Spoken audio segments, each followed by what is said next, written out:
Questions for Coach?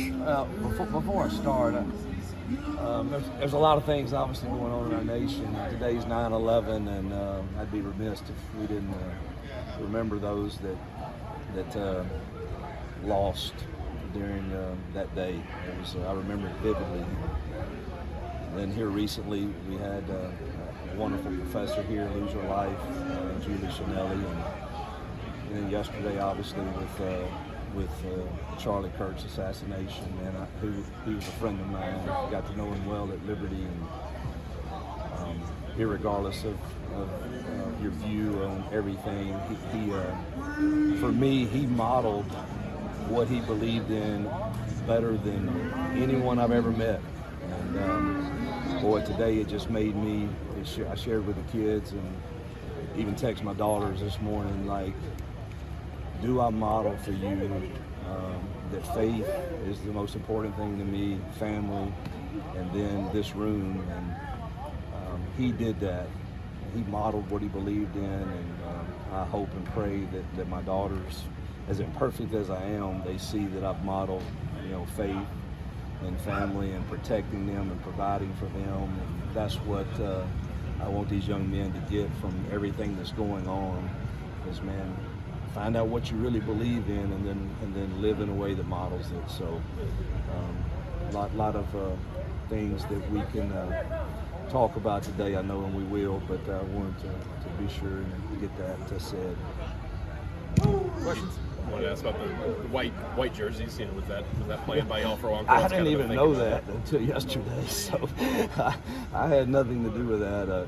I'm for whatever's best for I guess it's a whiteout, and I guess South Alabama agreed to it. So that I honestly did not know that until yesterday. But that tells you how out of touch I am with some things that I don't have control over. But happy to do that and support our whiteout for that.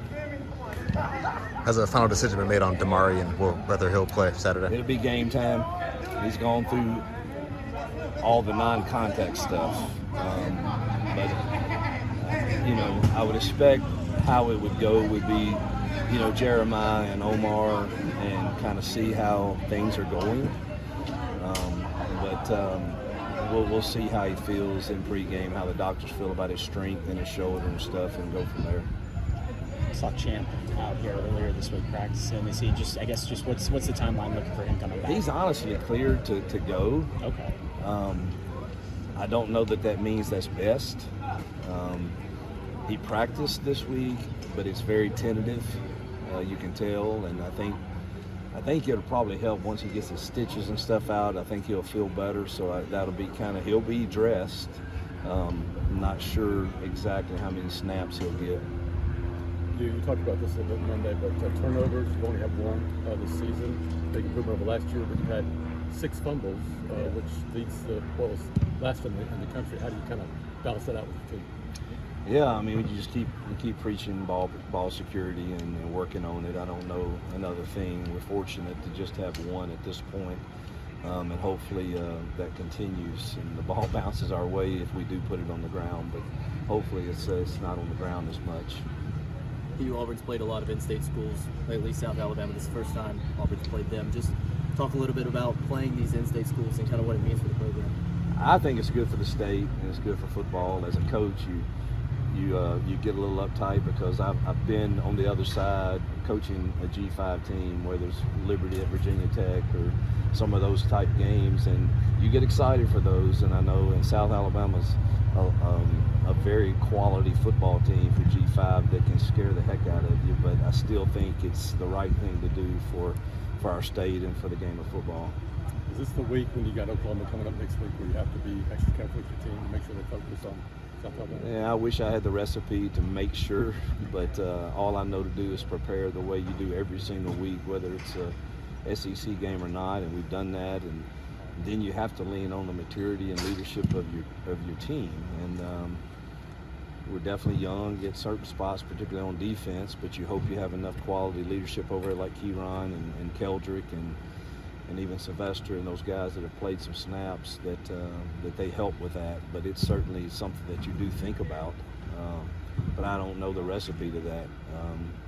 I assure you our coaches have prepared and coached as hard as we have any week to make sure that that doesn't happen. I was going to say, did the questions that you have about lengthy field goals, how much does that affect your decisions on fourth downs, going forward, punting, different? It affects it for sure. But Connor's going to get the nod on the first longer one. We'll see first how Alex. He's always last week it was 20-yard line. I feel good.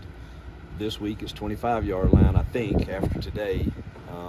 But we'll see how he feels, and then after that, Connor will get a shot on anything longer.